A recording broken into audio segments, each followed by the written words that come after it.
Ngayon, kasama ng kaibigan ko, gagala tayo sa Manila Zoo. Yan, nagbayad nga pala siya.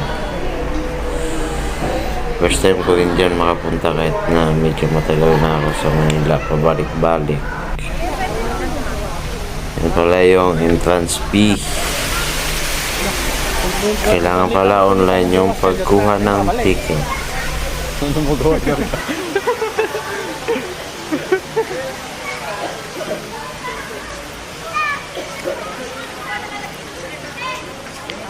Hindi na nga pala namin nalubutan yung elepante kasi nung nakarang taon pa namatay.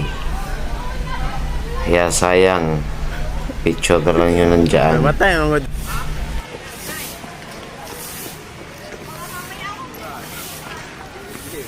picture gini ba? Napay butang-butang mga hipotamos na.